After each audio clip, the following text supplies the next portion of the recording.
Ayo bermainlah, Paman. Aku tantang kau untuk main sekali lagi. Kau belum melempar dadumu meskipun sekali saja, Basudewa. Kau membakar dirimu sendiri di dalam api. Aku harap kau ingat itu. Jika nanti aku kalah, aku pasti akan melakukannya. Tapi untuk menantangmu bermain, itu bukanlah kekalahanku, Paman. Bermainlah. Aku tidak mengerti caramu memainkan permainan ini, Basudewa. Pernahkah kau mengerti semua yang telah aku lakukan, Paman? Kau selalu berusaha untuk bisa mengalahkan aku kapan saja, Krishna. Orang yang bermain hanya untuk menang saja akan berhadapan dengan sebuah kemenangan dan kekalahan. Aku hanya mengikuti saja, Paman. Kau tahu apa artinya itu? Di mana orang tidak tertarik untuk menang atau takut untuk kalah. Di mana orang hanya ingin menikmati hidupnya atau tidak sama sekali. Kau jangan berbohong, Krishna. Apa kau tidak tertarik dengan kemenangan Pandawa? Tidak. Sama sekali tidak. Ketika sebuah wadah dipenuhi oleh biji-bijian gandum, para wanita yang menggunakan wadah itu, setiap biji-bijian itu mencari tempatnya sendiri. Mana biji yang berada di atas dan mana yang harus berada di bawah. Itu tidak ada bedanya sama sekali. Sebab pada akhirnya semua biji-bijian itu akan dipakai untuk makanan.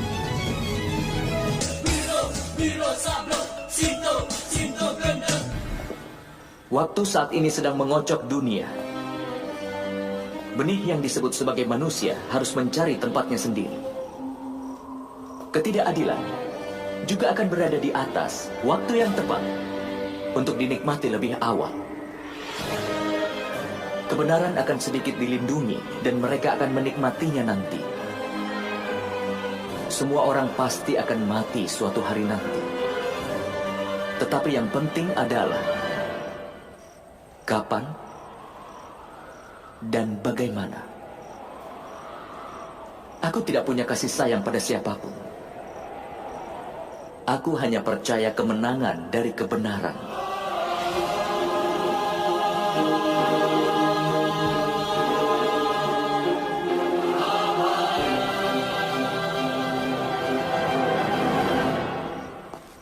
Besok pagi, keponakanku Duryudana akan berhasil menghabisi para Pandawa di sana.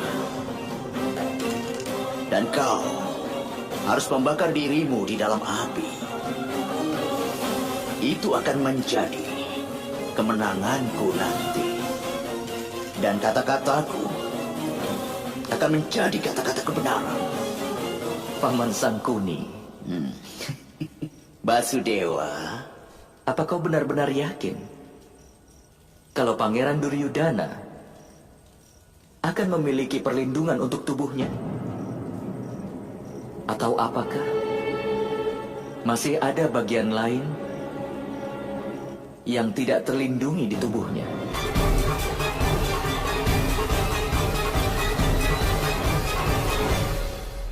Duduklah, Paman.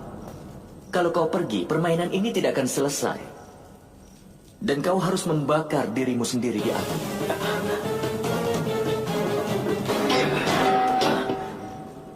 keterlaluan. Dasar penipu, kau pengkhianat. Tipuan apa yang telah kau lakukan saat ini, pengkhianat? Aku hanya bilang pada Pangeran Duryudana bahwa tidak pantas seorang anak laki-laki menghadap ibunya tanpa menggunakan pakaian sehelai pun. Itu memang benar, bukan? Karena itu adalah dosa.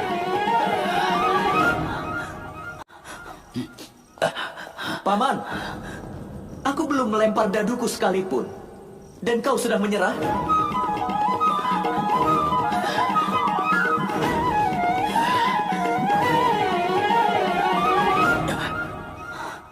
Penipu, pengkhianat, Basudewa. Keponakanku. Keponakanku.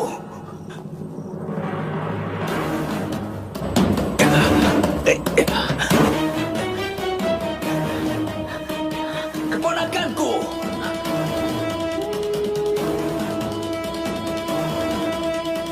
Keponakanku Duryudana.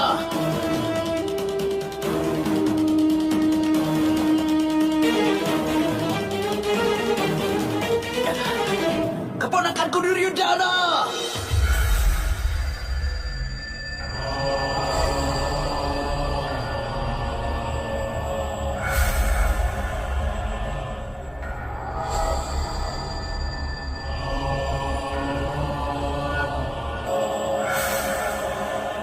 Ibu.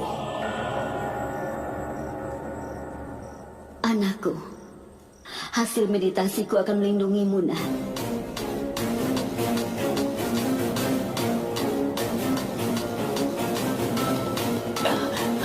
Keponakanku Duryudana.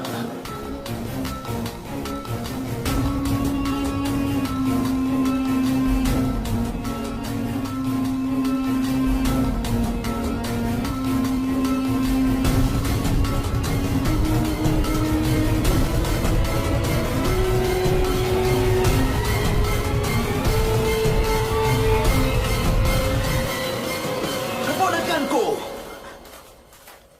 Di mana keponakanku Duryudana, Aswatama? Dia sudah masuk ke tenda Ratu Gandhari. Apa yang telah kau lakukan, Aswatama? Sangat penting untukmu agar selalu bersamanya. Keponakanku.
Keponakanku, keponakanku, keponakanku Duryodhana, keponakanku.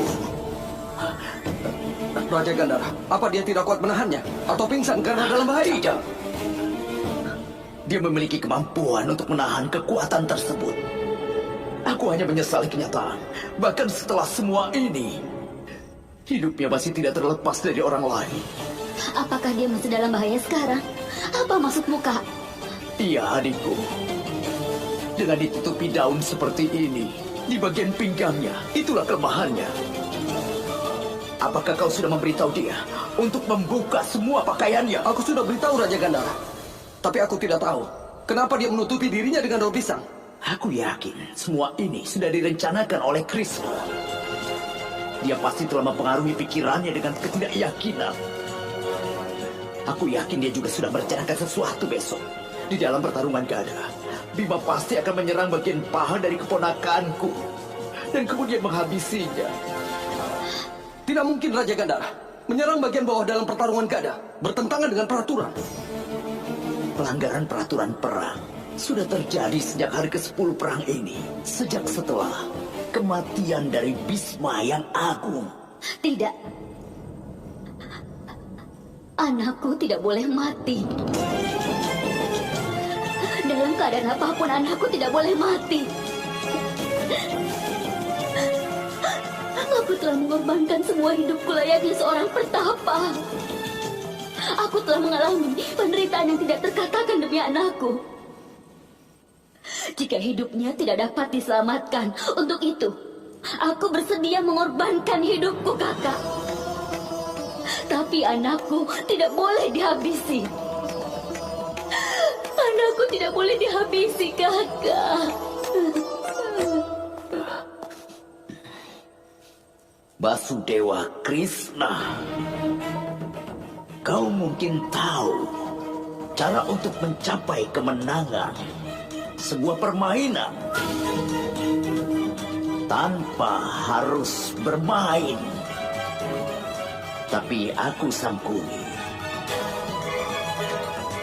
punya kelicikan untuk mengecoh saat kau bermain. Aku tidak akan membiarkanmu menang, Basudewa!